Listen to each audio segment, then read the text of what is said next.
अब हम सूर्यकांत त्रिपाठी निराला की राग विराग में से 55वीं कविता काले काले बादल छाए की व्याख्या करेंगे। इसमें कवि ने जिस समय हमारा देश परतंत्र था, विदेशी शासकों के अधीन था और उस समय देश में अनेक संकट, अनेक मुसीबतें देश पर आई हुई थी, तो कवि ने जवाहरलाल से, वीर जवाहरलाल से आस्था, उनसे कुछ उम्मीदें, कुछ आस्थाएं कवि के मन में हैं और कवि ये उम्मीद करता है कि वो हमें आकर संकटों से, मुसीबतों से बचाएंगे। काले काले बादल छाए न आए वीर जवाहरलाल, कि आकाश में काले काले बादल छाए हुए हैं। काले काले बादलों के रूप में देश में अनेक संकट, अनेक मुसीबतें आई हुई हैं, लेकिन वीर जवाहरलाल हमें उन मुसीबतों से, उन संकटों से बचाने के लिए अब तक नहीं आए। कैसे कैसे नाग मंडलाए न आए वीर जवाहरलाल। कैसे कैसे में विप्सा अलंकार हैं कि जब व्यक्ति अपनी भावनाओं को अभिव्यक्त करने के लिए शब्द को उसकी आवृत्ति करता है, किसी शब्द की अपने भावों को अभिव्यक्त करने के लिए, तो कवि के मन में यहाँ पर कुछ उम्मीदें हैं मुसीबतों को देखकर, संकटों को देखकर। तो कवि कहता कि कैसे कैसे नाग मंडलाए, तो इस कैसे कैसे में विप्सा अलंकार है कि न जाने कैसे कैसे नाग मंडरा रहे हैं। नाग क्या हैं? ये अनेक प्रकार की समस्याएं, अनेक प्रकार के संकट, अनेक प्रकार की मुसीबतें, कि देश पर न जाने कैसे कैसे नाग मंडरा रहे हैं, न जाने कैसी कैसी मुसीबतें, संकट देश पर छाए हुए हैं, लेकिन अब तक वीर जवाहरलाल हमें उन संकटों से मुक्ति दिलाने के लिए अब तक नहीं आए हैं। बिजली फन के मन की कौंधी, कर दी सीधी खोपड़ी औंधी, कि हमारी जो खोपड़ी औंधी थी, हम बिल्कुल निश्चिंत होकर बैठे हुए थे, तो उस औंधी उल्टी खोपड़ी को सीधा कर दिया है, अर्थात हमारे दिमाग को पूरी तरह से हिला दिया है। बिजली फन के मन की कौंधी, और हमारे मन में फन, सर्प का फन, कि सांप का फन जिस प्रकार से विषैला होता है, तो सांप के फन के रूप में अनेक बिजलियां हमारे मन में कौंध रही हैं।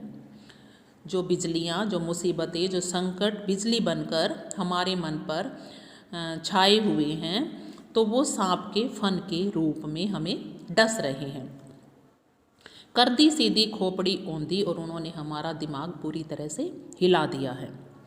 सर पर सरसर करते धाए, और वो नाग, उन नागों का फन बिजलियां बनकर, संकट बनकर वो हमारे सिर पर सरसर करते हुए मंडरा रहे हैं, दौड़ रहे हैं, धाए दौड़ रहे हैं।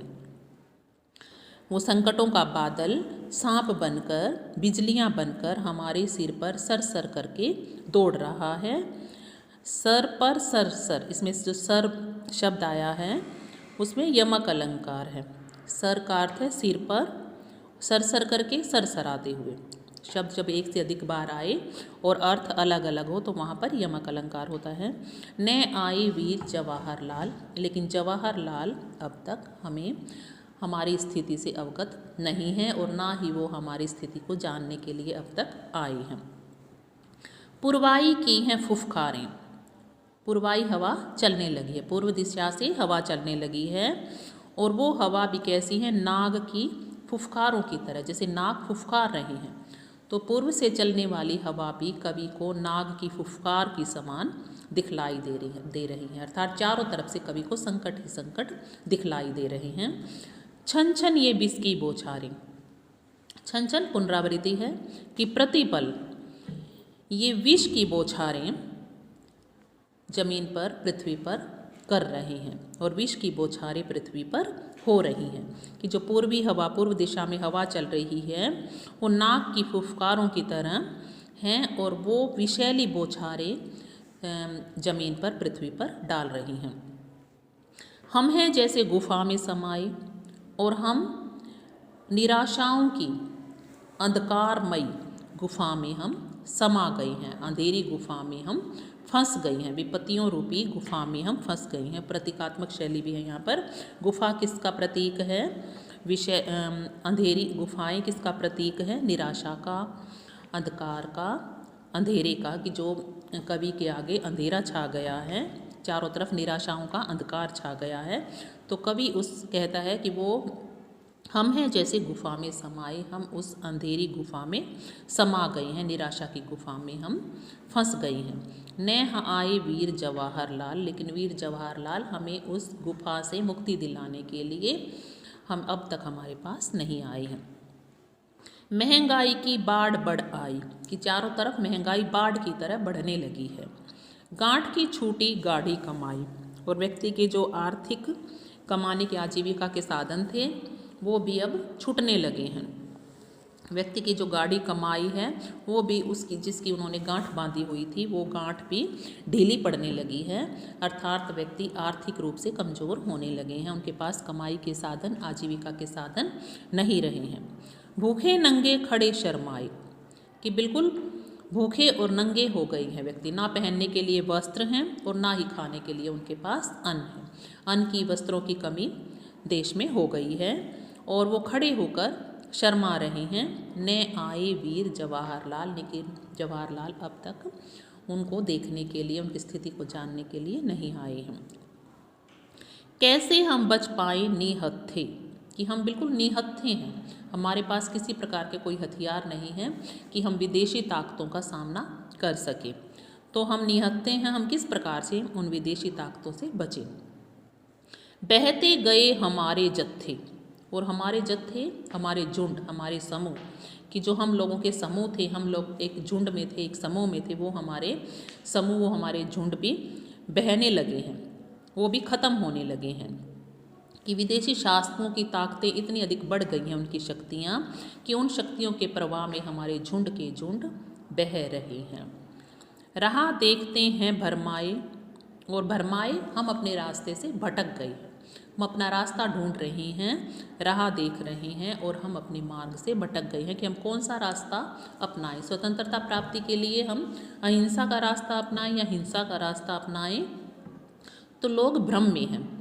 ने आए वीर जवाहरलाल, लेकिन जवाहरलाल हमें इन निराशाओं से, इस परतंत्रता की बेड़ियों से मुक्त कराने के लिए अब तक नहीं आए हैं।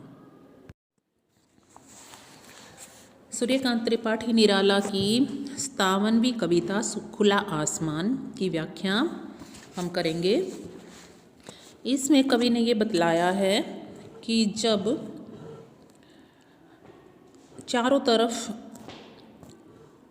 बरसात होती है, बादल छाते हैं, तो उन दिनों में चारों तरफ अंधेरा ही अंधेरा होता है। जब धूप नहीं निकलती है तो उस समय लोगों की मानसिकता, लोगों की भावनाएं भी बदल जाती हैं। तो जब एकदम आसमान खुलता है, आसमान में प्रकाश, चारों तरफ प्रकाश होता है, उजाला होता है, तो लोग कितना आनंद लोगों को अनुभव होता है, कितनी प्रसन्नता, कितनी खुशी लोगों को अनुभव होती है। तो आसपास के वातावरण का लोगों की मानसिक स्थिति पर गहरा प्रभाव पड़ता है। इस कविता के माध्यम से कवि हमें ये बतलाते हैं। बहुत दिनों बाद खुला आसमान, कि आसमान में बादल छाए हुए थे और इसीलिए सब तरफ अंधेरा ही अंधेरा रहता था, लेकिन आज बहुत दिनों के बाद सूर्य निकला है और सूर्य निकलने के बाद आसमान भी बहुत दिनों के बाद खुला है, अर्थात आसमान बहुत दिनों के बाद चारों तरफ उजाला छाया है। निकली है धूप, क्योंकि आज सूर्य निकला है तो धूप भी निकली हुई है और धूप के निकलने से सारा संसार अत्यंत खुश है, प्रसन्न है। दिखी दिशाएं झलके पेड़, और प्रकाश, क्योंकि सभी अपने घरों में कैद थे, तो जैसे ही धूप निकली, चारों तरफ उजाला हुआ, तो लोग भी घरों से बाहर निकल आए और सभी दिशाएं भी दिखने लगी। झलके पेड़, पेड़ भी दिखने लगे। चरने को चले ढोर, गाय भैंस भेड़, और जानवर भी, गाय भैंस और भेड़ इत्यादि को भी लोग चरने के लिए उनको लेकर चल पड़े, अर्थात अपने अपने काम को सभी चल पड़े। खेलने लगे लड़के छेड़ और लड़के एक दूसरे को के साथ छेड़छाड़ करते हुए वो भी खेलने लगे। लड़कियां घरों को कर भासमान सुशोभित, और लड़कियां घरों में ही रहकर अपने घरों को सुशोभित कर रही थी। तो उस समय भी लड़के और लड़कियों में जो भेदभाव था कि किस प्रकार से लड़कियों को घरों के अंदर ही रखा जाता था और लड़के बाहर खेलते थे, तो उस समय लड़कियां इतनी स्वतंत्र नहीं थी कि वो घरों को ही सुशोभित कर रही थी। लोग गांव-गांव को चले, कोई बाजार, कोई बरगद के पेड़ के तले, और गांव के लोग अपने घरों से निकल कर कोई बाजार की ओर जाने लगा और कोई बरगद के पेड़ के नीचे जाकर बैठ गया। जांघिया लंगोटा ले संभले तगड़े तगड़े सीधे नौजवान, और तगड़े तगड़े सीधे नौजवान वो भी अपना अपना जांघिया लंगोटा इत्यादि लेकर व्यायाम इत्यादि करने के लिए वो भी अपने घरों से निकल पड़े, वो भी संभल गई ताकि कसरत इत्यादि की जा सके।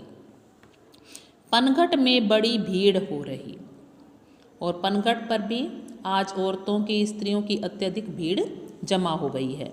नहीं ख्याल आज की भीगेगी चुनरी, और इतनी प्रसन्न हैं, इतनी खुश हैं, इतनी मस्त हैं वो कि उन्हें अपनी चुनरी की भी चिंता नहीं है कि वो कहीं भीग न जाए, कहीं वो भीग न जाए।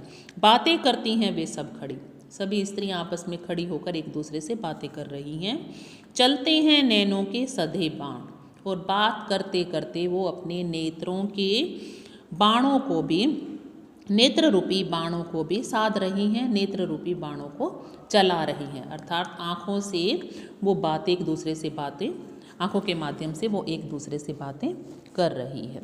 चित्रात्मक शैली है इसमें, चारों तरफ जब उजाला प्रकाश होता है तो लोगों की प्रसन्नता का इसमें एक चित्र सा कवि ने हमारे सामने प्रस्तुत किया है, तो चित्रात्मक शैली है।